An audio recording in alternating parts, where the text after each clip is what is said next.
जहलम में 10 औरतें एक साथ नीम बरहना हालत में जाली पैर के आगे लेटी थीं और पैर बारी बारी उनके साथ जहलम में पकड़ी जाने वाली 10 बरहना औरतें अपने वजूद को मुकम्मल तौर पर चादर में लपटे हुए इराम इराम से चलती हुई इस आस्ताने में दाखिल हुए जिसको पीर गुलाम रसूल बाबा कहते थे। इस पीर का आस्ताना जहलम में वाक़ई था और मैं ख़ास तौर पर इस पीर के आस्ताने पर हाजिरी के लिए अपने शहर से अपनी सहेली के घर जहलम रहने आई थी। मैं 2 दिन पहले ही जहलम आई थी और बड़ी मुश्किल से मुझे मेरे शवहर से इजाज़त मिली थी। यहाँ आने के मैंने अपने शवहर से झूठ बोला था। मेरी सहेली के दीवर की शादी है और वो बहुत इसरार कर रही है कि मैं उसके दीवर की शादी अटेंड करूं। मैं लाहौर में रहती थी और लाहौर से लेकर जहलम तक का सफ़र काफ़ी तवील था। मैंने कभी ज़िंदगी में इतना तवील सफ़र नहीं किया था क्योंकि मैं ज़्यादा घर से बाहर नहीं निकलती थी। मेरे तमाम तर रिश्तेदार भी लाहौर में ही रहते थे, लेकिन मेरी सहेली की शादी यहाँ जहलम में हुई थी और वो मेरी बहुत पक्की सहेली थी, इसलिए मैं उसके बेहद इसरार पर यहाँ आई थी। लेकिन मैं शादी अटेंड करने के लिए हरगज़ नहीं आई थी क्योंकि यहाँ कोई शादी नहीं थी। मेरी सहेली साइमा ने तो मुझे किसी और मकसद के लिए यहाँ बुलाया था और मैं भी पूरे दिल से उस मकसद की तामील के लिए यहाँ आई थी। मेरे पास सिर्फ एक हफ्ता था अपने काम करने के लिए और इससे ज़्यादा घर से बाहर रहने की इजाज़त मेरे शौहर ने मुझे नहीं दी थी। मैं खुद भी बेहद खौफज़दा थी, लेकिन मैं बेहद मजबूर होकर यहाँ पर आई थी। मेरे यहाँ पर आने का बहुत ही ख़ास मकसद था और मेरी सहेली ने मुझे कहा था कि इस पैर बाबा के पास हर मुश्किल का हल है, बस हमें वही करना होगा जो ये पैर बाबा कहीं। अगर पैर बाबा ने कहा कि मेरा क़ियाम इस शहर में 1 हफ्ते से ज़्यादा हो सकता है, तो मुझे हर हाल में 1 हफ्ते से ज़्यादा यहाँ रहना है। और मेरी सहेली की बात सुनकर मैं परेशान हो गई। 1 हफ्ते की इजाज़त भी बहुत मुश्किल से मिली थी। मेरी शादी को 7 साल हो गए थे और मैं मुसलसल मुर्दा बच्चे पैदा कर रही थी और अब मेरी सास ने इरादा कर लिया था कि वो मेरे शहर की दूसरी शादी करवाएंगी क्योंकि उनको लगता है कि मुझे उठ रहा था, इसलिए मेरा कोई बच्चा नहीं बच रहा था। मेरे बच्चों की जान पेट में ही चली जाती थी और मैं फिर ज़चगी के दौरान इस कदर तकलीफ से गुजरती थी जिसका कोई हिसाब नहीं। अगर मेरे हाथ में जिंदा बच्चा आ जाता, अब मैं ये सोचती कि हाँ, ये तकलीफ एक मिठी तकलीफ है जिसको सहने में भी मज़ा है, लेकिन इतना दर्द सहने के बाद भी जब मेरे हाथ में मुर्दा बच्चा आता तो मैं रोती रहती। मैंने महसूस किया था कि मेरे शौहर भी मेरी तरफ से मायूस हो चुके हैं और उनको भी कोई दूसरी शादी का शौक चढ़ गया है। मेरी सास ने मेरे शौहर के लिए लड़की भी देख रखी थी और मेरे शौहर को भी इस लड़की से शादी करने में दिलचस्पी थी और अब तो जैसे मेरी जान को बनाई थी। जब इस बात का जिक्र मैंने अपनी सहेली साइमा से फ़ोन पर किया तो उसने कहा, फ़ौरन से जेलम आ जाओ और यहाँ पर एक ऐसा पेर बाबा है जिसके हाथ में बहुत करामत हैं। कहते हैं इंसान जब अंधा होता है तो वो सूरज की तरफ देखता है और इस वक्त मुझे ये पैर बाबा सूरज की तरह लग रहा था। मेरी सहेली ने मुझे इस कदर यकीन दिलाया कि मैं उसकी बातों में आ गई और यहाँ तक ये मेरे लिए आसान नहीं था, लेकिन मेरे शौहर को मुझ पर इंधा एतमाद था, इसलिए उसने मुझे जाने की इजाज़त दे दी, वरना उसकी तबीयत के खिलाफ थी ये बात कि मैं 1 हफ्ते के लिए अनजान शहर में अनजान लोगों के बीच रहने के लिए। आस्ताने में अगरबत्ती की खुशबू फैली हुई थी। मैंने चादर के पल्लों से निकाब किया हुआ था, मेरी सिर्फ आंखें ही नमाएं थीं। वहां पर इतनी सारी औरतें बैठी हुई थीं। मैं भी उसी जगह जाकर अपनी सहेली के साथ खामोशी से बैठ गई। अभी हम पीर बाबा के कमरे में नहीं गए थे।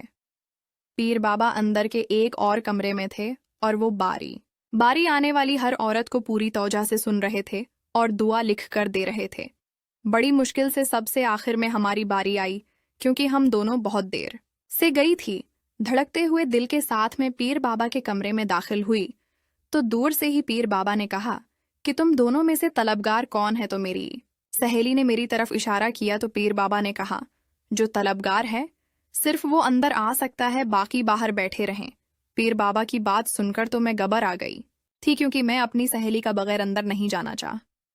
मैंने जोर से अपनी सहेली का हाथ दबाया और कहा, मैं उसके बगैर अंदर नहीं जाऊंगी। लेकिन मेरी सहेली ने कहा, डरने की कोई बात नहीं, तुम खामोशी से अंदर चली जाओ, वरना पैर बाबा को जलाल आ जाएगा और फिर नुकसान हो सकता है, नफा की बजाय नुकसान हो जाए। मेरी सहेली ने कहा कि अगर तुम्हें सौतन से बचना है तो पैर बाबा की हर बात माननी होगी, वरना वो स्तून तुम्हारे सर पर आ जाएगी और फिर तुम कुछ भी नहीं कर सकोगी। तुम सिर्फ एक फालतू सामान की तरह रह जाओगी इस घर में कि तुम ये बर्दाश्त कर सकती हो कि तुम्हारा शौहर दिन रात तुम्हारी सौतन के कमरे मैं पड़ा रहे। सोचू इसकी जब तुम्हारी सौतन बहुत सारे बच्चे पैदा करेगी, तुम्हारा शौहर उसके आगे पीछे घूमेगा और तुम्हारी कोई औकात नहीं होगी। सहेली की बात सुनकर मेरा दिल जैसे लर्ज कर रह गया था। ये वाहिद एक तसव्वुर था जो मेरा दिल दे। यहाँ पर आकर मैं किस्मत के हाथों मजबूर हो गई थी। मैं हर चीज बर्दाश्त कर सकती थी, लेकिन मैं शौतन बर्दाश्त नहीं कर सकती थी। मैं अपने शौहर से बेहद मोहब्बत करती थी और मुझसे ये बर्दाश्त नहीं हो सकता था कि मेरे ही सामने वो किसी औरत से मोहब्बत जताए। मजबूरा मुझे ही अंदर जाना पड़ा। मुझे खामोशी से जाकर पैर बाबा के सामने बैठना था, तो उसने कहा कि करीब हो। मैं खिसक कर और करीब हो गई। शायद वो मुझ पर दम करना। अभी तक मेरे पैर बाबा ने मेरी तरफ देखा नहीं था। वो आंखें बंद किए किसी वरद में मसरूफ थे। इनके हाथ में तस्बीह थी और जोर जोर से दिल ही दिल में कुछ पढ़ते ही जा रहे थे। और फिर अचानक से पढ़ते पढ़ते उन्होंने मुझ पर फूंक मार दी तो मैं चौंक गई और फिर उन्होंने आंखें खोल दी। मेरी सिर्फ आंखें नमाया थी। मैंने चेहरे पर निकाब किया हुआ था। चादर देकर उनको गुस्सा आ गया। उन्होंने कहा, तो मुझसे पर्दा करती है तेरा, तो मुझसे पर्दा बनता ही नहीं। मैं तो तुझे शिफा देना चाहता हूँ तेरी तकलीफ से, और तेरा चेहरा मुझसे छिपा रही है। जो इतना मैंने दम की है वो सिर्फ तेरी आंखों में असर करेगा, तेरे चेहरे पर नहीं।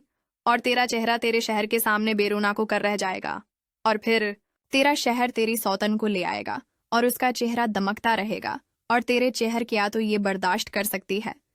पीर बाबा की बात ने तो मुझे हैरत में मुब्तला कर दिया। उसको कैसे पता चला कि मैं किस मकसद के लिए यहाँ आई हूँ?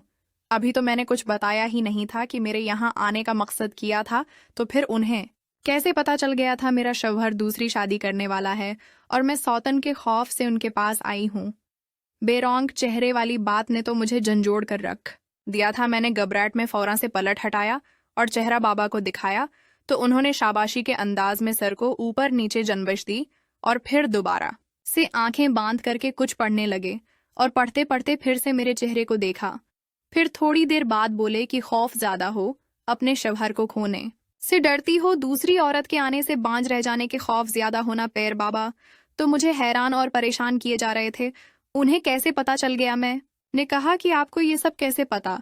तो उन्होंने कहा कि अल्लाह वाले लोग सब कुछ जानते हैं। ये बात सुनकर तो मैं सोच में पड़ गई और अब मैंने फैसला कर लिया कि जो भी मैं पैर बाबा कहेंगे मैं वही करूंगी।